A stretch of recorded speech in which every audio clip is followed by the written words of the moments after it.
Hello and welcome back to Let's Play Star Trek Starfleet Academy as we follow Cadet Forrester's career in the Academy. So last time outside the simulation, we found out that McGee was going to some Vanguard meetings, and Brady has been too. That's how we know McGee was. So we told them to stay clear. They both think the Vanguard is up to something. So we enlisted Sturrock's help to give us some assistance in getting past their telepaths so we could get into the Vanguard and find out what they're up to. Inside the simulation, we we dealt with Markai one last time, and he claimed to have information that was going to be vital to the Federation's survival, and it was just a trap to deliver us to some Venturi pirates. So we made short work of them and delivered Markai into Starfleet custody. So let us continue. Oh yeah, that was the other big thing outside the simulator, is we found out that the Meclanti technology is something the Klingons aren't capable of. So that firmly rules them out as being behind these attacks and points to an alien intelligence. So now let us continue. Did I load? I must have, right? Yeah, it looks like I did. Your assignment is to meet a Federation ambassador at the Intergalactic Peace Conference on Asteria, serve as the ambassador's attaché, and help the Asterians deal with any problem that might occur. It sounds like a Captain's simple log, enough mission. stardate 4732.7. We are orbiting near Asterian Starbase 24 prior to the final leg of our journey to the Asterian Peace Conference. The Asterian cruiser says that they are ready to guide us through the security stations into the Asterian home system, sir. Course laid in, Captain. Interesting that no information on the Asterians. We are the USS Paris, which I kind of expected. That's our primary Excelsior class. Hail the Asterian No Starbase. response, Captain. All right. Follow them, Miss Acton, if you would, please. I suppose I should have scanned them. Oh well. All right. What do we got going on here? Asterian Ship 4. 3, 2... Entering the Asteria system. No sign of the other ships, Captain. But they should have arrived by now. Ambassador Vero on screen. Captain Forrester, I'm glad you came. The Klingon, Romulan, and Gorn ships have vanished. They were reported to have passed the Hashipur system, then they vanished somewhere between here and there. We would like you to search those sectors if you're amenable to this. Course laid in, Captain. Ambassador Vero, we got nothing on him. What system are we going to? Hashipur. No information on them. No library entries at all. All right. Captain, that might cause an interstellar incident. Yeah. No response, Captain. Uh... We're receiving a message from Ambassador Vero. He says he has every confidence in our ability to find the missing ships on our own. All right. Miss Acton, if you would please take us to the Hashipur system. We will investigate these missing ships.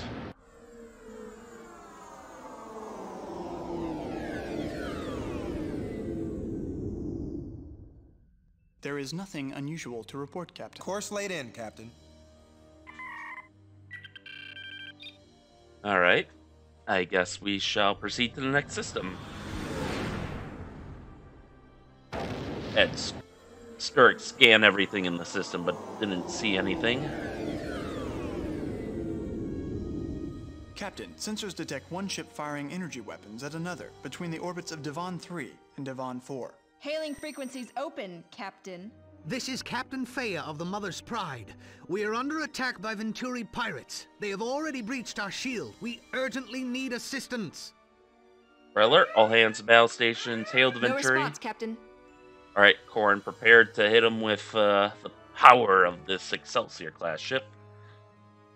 There is nothing unusual to report, Captain. All right, Sturrock has nothing on scanners. Looks like they're moving to engage us. Once we get in range, you can fire at will, Mr. Corrin.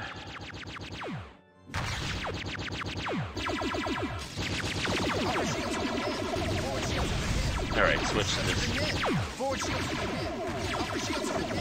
All right. Your shields and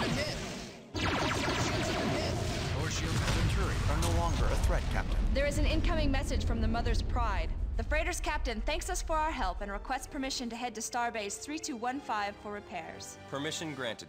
Course laid in, Captain. Stand down, yell alert. We can't hail the freighter. They're out of here.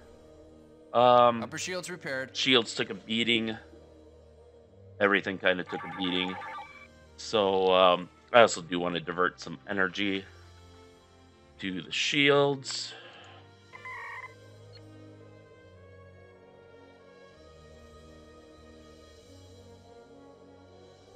That should be sufficient, and especially once we get warp power online, that'll be better. Alright, Stirk, let's scan everything in the system. Devon 1, Devon 2, Devon 3, Devon 4, Devon 6, Devon 5, Devon 7, and 8. Alright, and there's nothing else to target, so we'll just wait for repairs. Is there anything on the Devon system? Oh, hey, we actually have something here. Devon system. The Devon system consists of a Class K main sequence star and 7 known planets.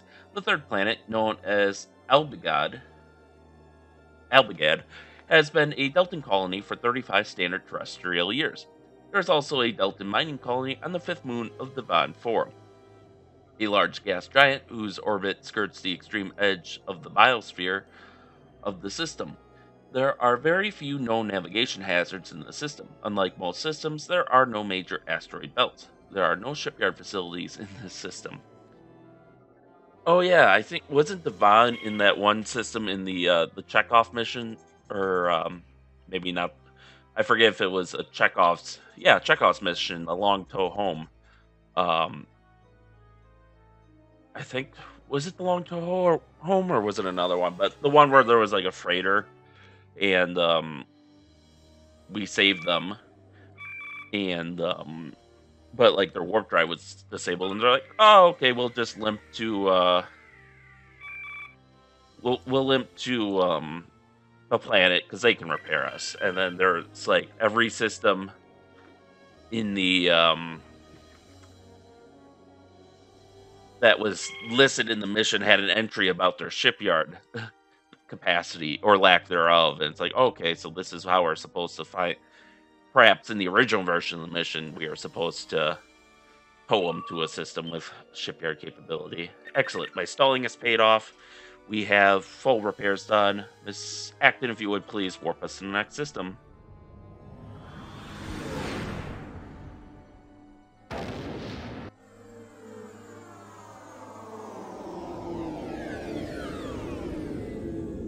Entering the Well of Discord. I assume that's the local name for the region. The Asterians have a legend that this is where the stars went to war and destroyed each other, leaving a great void. I have found our missing ships, Captain. The matter-antimatter balance is stable again, Captain. You can go to warp at any time. Hail the Romulans? Oops. Transmission from the Romulan ship, sir. Identify your variety of life form and lower your shields. We are a diverse crew of citizens of the United Federation of Planets. Shouldn't you know who we are? We will not comply with your demands. Lowering our shields would be suicide. What is going on? We are a diverse crew of citizens of the United Federation of Planets. Then we are surely your friends.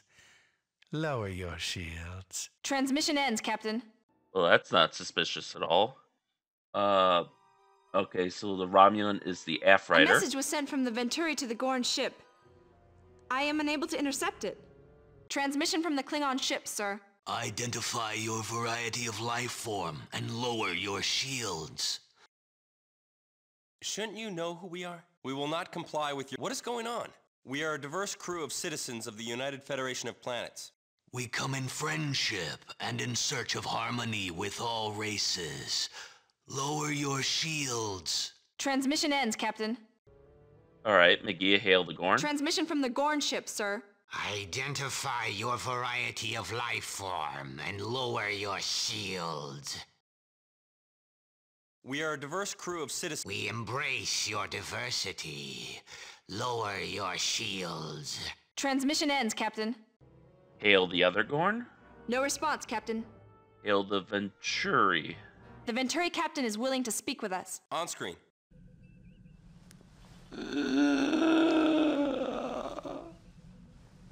celestial solitude is my home. In the cold vast twixt stars I roam. A beast I hunt. Then in beasts I surround. I am that which seeks the common ground. Did that make sense to anyone? Is it my imagination, or do the Venturi get weirder every time we speak with them? Computer records identify him as being Captain Endervoss, a former Venturi trader who joined the insurgents. He doesn't sound like any Venturi trader I've ever heard of.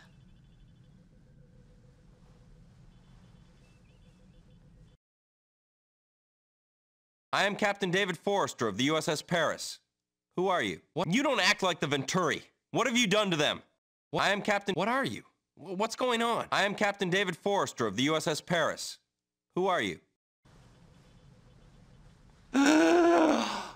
Under a blood-red sun, we ranged, we laughed, we ran, dreamt not of change. But all things must break free from their shell, as did our sun, and our bodies did as well. You have no right to be toying with our lives. Why do you speak in rhyme? Long we were mute in darkness, lone. Our minds raced quick, but tongues were stone. Perhaps metaphors seem like unto a curse, but it is how we see the universe. Lay, rest your shields, and let us send, and then our union comprehend. A message was sent from the Venturi to the Gorn ship. I am unable to intercept it. Alright. Sturek, scan the Romulans. This is the Romulan cruiser Affrighter, which was scheduled to meet us. Captain, all of the vessels are moving to attack. Captain, this is sickbay. According to these readings, the Romulans are experiencing an abnormally accelerated metabolic rate. I guess the entire crew is infected with some sort of virus. This is the Klingon cruiser Davakat, which was scheduled to meet us at the Asterian conference. It has 622 Klingons on board. Its shields are disabled. It has taken damage from Gorn phasers and photon torpedoes. Interesting. Whatever the virus was using to control the other ships must have been negated when the Venturi was destroyed. I would recommend setting course for the peace conference, Captain. Our mission here is complete. The remaining ships are requesting information on what happened. Tell them as much as we know, Vanda. Let's take them back to Asteria. Course laid in, Captain. There is nothing unusual to report, Captain. Oh, we can't scan There is nothing unusual to report, Captain. There is nothing unusual to report, Captain. Magia, hail all the The ships. Romulans say that they do not wish to converse with us. No response, Captain. The Gorns thank us for our assistance. The Gorns thank us for our assistance. Alright, now everyone's back to normal. Stand down the yellow alert. Miss Acton, if you could please warp us back to Asteria. I would have liked to have disabled that ship instead, but... Upper shields repaired. Forward shields repaired. So that way we could have studied whatever the fuck this is. Stand down, Port green side alert. shields repaired. Hail Asteria 3. We are being directed to go to the conference. We're ready to beam down to the conference. Mission objective complete. Sure. I feel optimistic about this conference. Klingons, Romulans, and Gorns? There's a lot of potential for some real diplomatic problems. We know Klingons and diplomacy create problems, but whatever it was that infected the Venturi was right about one thing. We all have more similarities than differences. So we can all lose our minds from the same infection? That's not very comforting, Vanda. That's not the point. We all share common ground, Jana. It's just so obvious that sometimes it takes something really dramatic to point it out.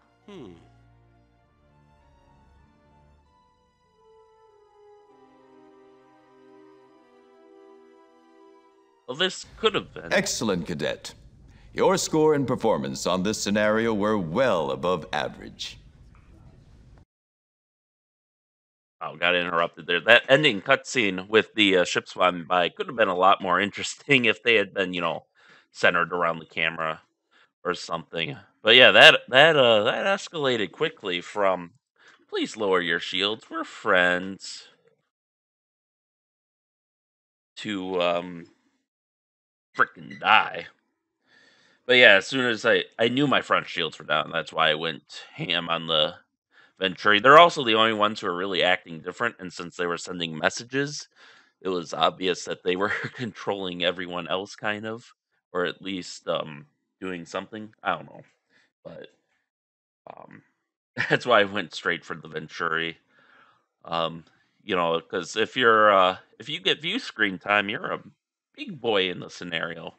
But that mission was way too short, in my opinion. I think that could have been drawn out a little more. But thankfully, we rescued all the ambassadors, and now we'll have a nice, happy conference in the simulator. And as far as crew score goes, yeah, I don't think anyone's has really changed. Really nice to see Corn up to 90%. If we could get Brady up a little bit more, so his repairs could be more effective, that'd be great. But with that, let us continue onward.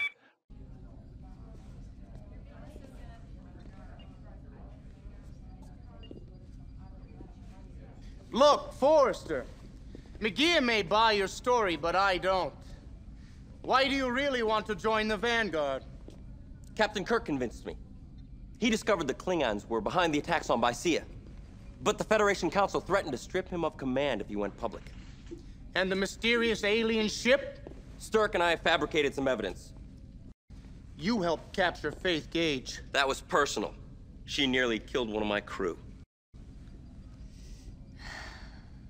I'm picking up a memory from 8 years ago. A Lieutenant Alan Forrester, his uncle, was killed by a Klingon bird of prey. The colony was later awarded to the Klingons, just like Bysea. His belief in our cause is quite strong. He certainly hides it well. I'm better at playing Starfleet's game than you are. Where do we go from here? We? We do nothing. Devolution Day begins in less than 1 hour. Devolution Day? Magia, it will be the end of the Federation as we know it. How? Oh, you'll know when it's time. But when it's over, we'll be able to place Kirk in power as the ideal leader of the new Federation.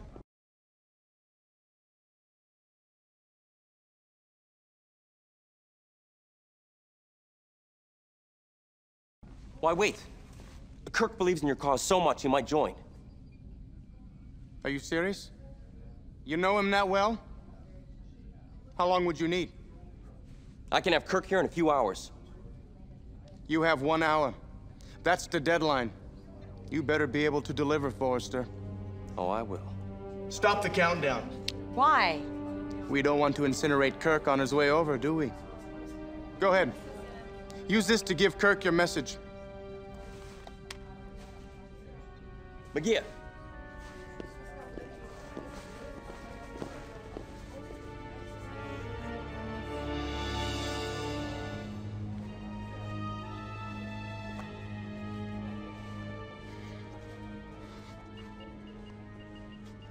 It's been nearly an hour. Where's Kirk? Don't worry, he'll come. We've given him enough time. I told you, he'll be here. I'm not waiting any longer. Give me that. I'm restarting the countdown.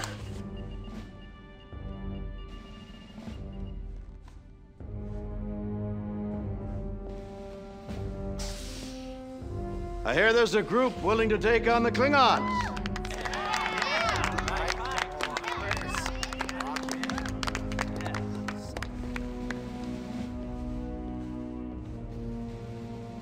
Well? It's an honor, sir. Get to the point. What's your plan? We've set bombs in the offices of key Federation officials. Once they're gone, we're ready to step in to restore order immediately. Sir, you will be presiding over the new Federation. Better have planted those bombs well. Federation security is no joke. Let's see your layout. Incendiary bombs planted in public areas near Starfleet security. Planetary defenses and the Federation Council. Detonation in less than 1 hour. Very thorough, Mr. Meclanti. Thank you, Captain. You want to know what we're fighting for? The future. Galaxy is filled with murdering Klingons. No one has the courage to stop them. More unaligned worlds brutalized by Klingon forces. I say, enough! You are the new blood that will stand up to interstellar barbarians.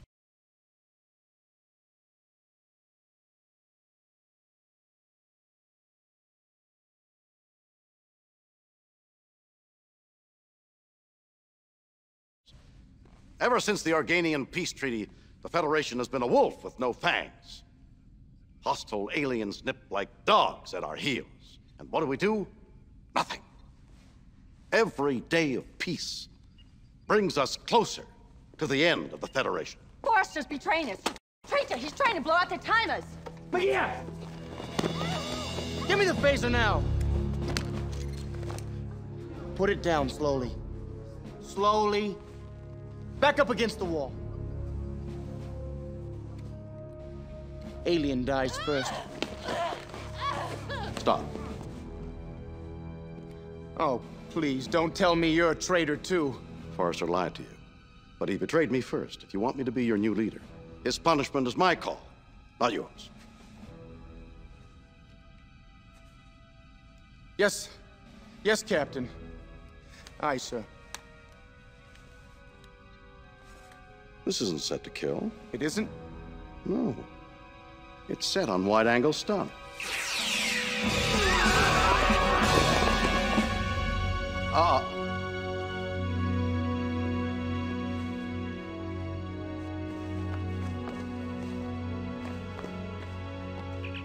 Report to security. Need a security detail beamed to this location.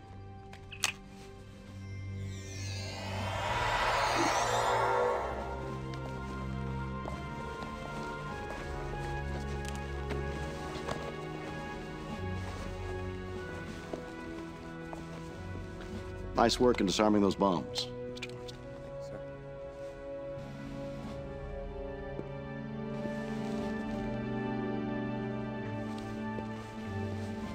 Now, I don't know about you, but I could use a drink. Have you ever tried saurian brandy?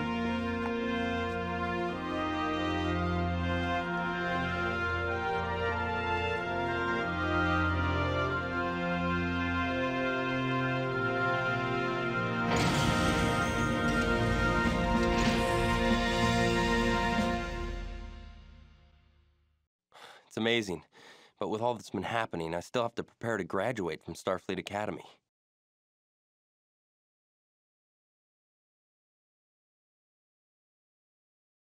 Sturck and I had better finish our simulations quickly. This is not good. Even the Universal Translator is stumped. Interesting. The Meclanti matrix only seems to respond if we mimic its cybernetic patterns. It's as if the Meclanti are sentient but have no real language. It could be an autonomic function, but not real sentience. They could be like cosmic parrots, like mimics. Parrots do not build spaceships. We must keep trying.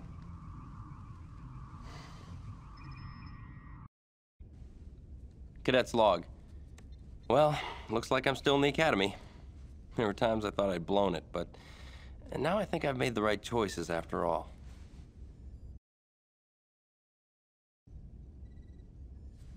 Speaking of choices, I spent a lot more time on the simulation than on my class studies. I might not graduate first in my class, but I just felt that Sturck and I were too close to an answer to give up.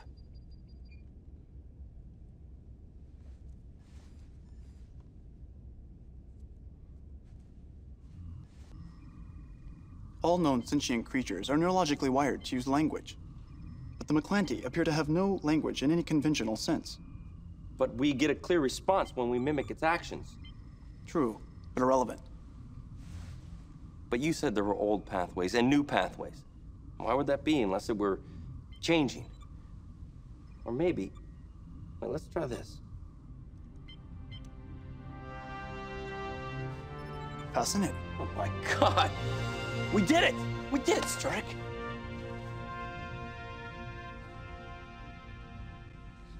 I'm looking forward to it. I know almost had bingo. Enter.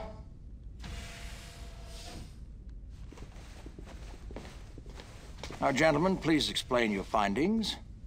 Earlier, we concluded that the Meclanti are not conventionally sentient and cannot comprehend a spoken language.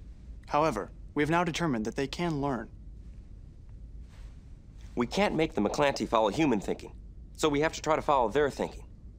By mimicking the Meclanti ship's every move, a Federation ship can establish a rapport.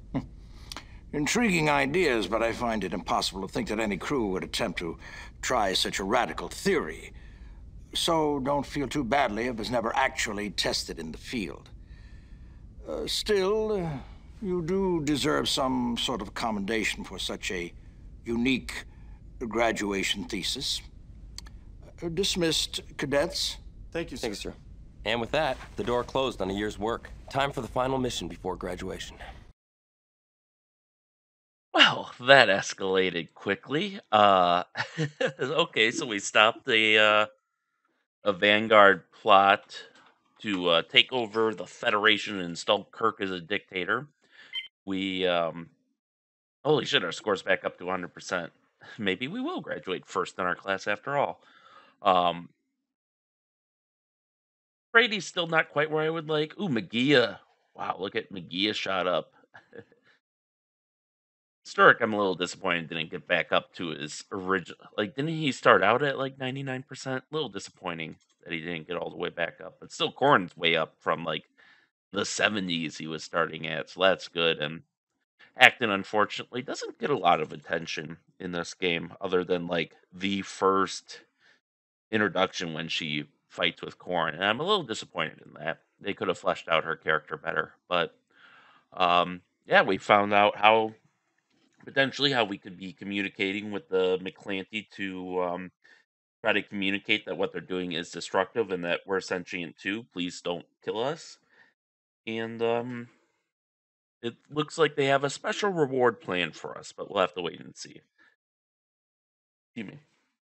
I do like how it was especially obvious here, but I think depending on the choices you made, different cutscenes would have played, and you could tell by how the cutscenes are kind of cutting in and out.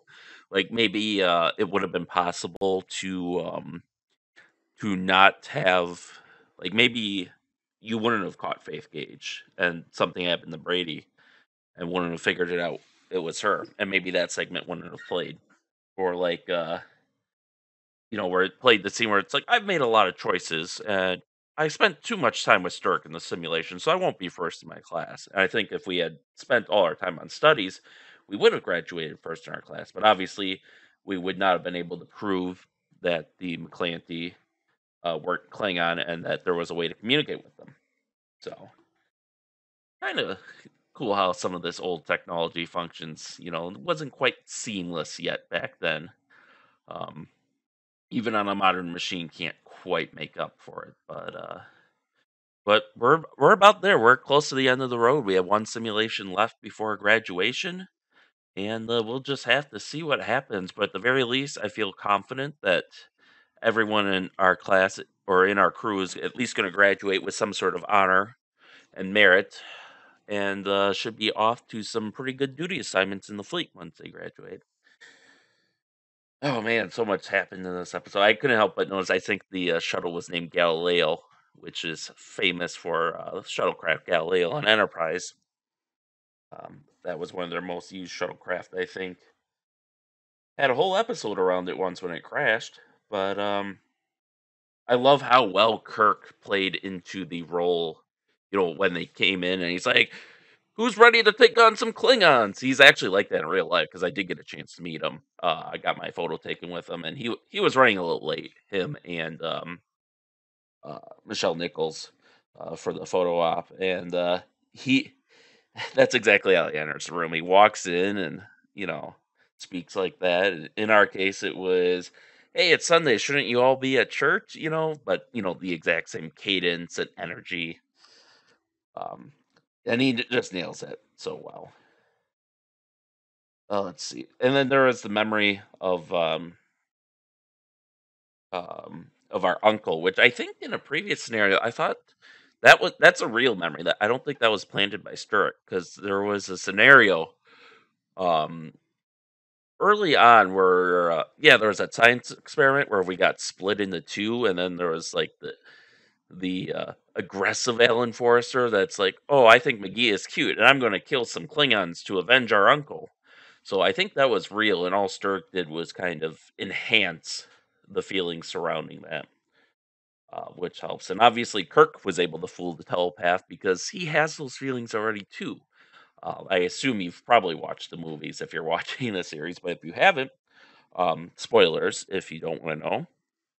But in the third movie, Kirk's son is killed by Klingons, which actually ends up having ramifications for the sixth movie when he's forced to escort the Chancellor of the Klingon Empire to negotiate a formal peace treaty with the Federation, and that's used against him. So, and since this is set sometime between 4 or 5 and 6, I think between 5 and 6, um, obviously that's going to be even fresher in his head now. So he's got that memory to fool the telepath. Not to mention, um, in various secondary sources, he spent a lot of time fighting the Klingons during the Federation Klingon War. I don't know how much of that is really canon, especially with Discovery kind of retconning stuff. But and then obviously in the TOS, he came into conflict with the Klingons many times. But if you were wondering how he was able to fool the telepath, that's how. So I don't think I have any other thoughts at the moment. So I think we'll leave off there. And I am excited because I think the furthest I ever got in this game was like the Venturi missions when I was a kid. So I am very excited to play this out to the end. But that'll have to wait for next week. So with that, thank you all for watching and stay tuned for next time and stay safe out there. And we'll see you then.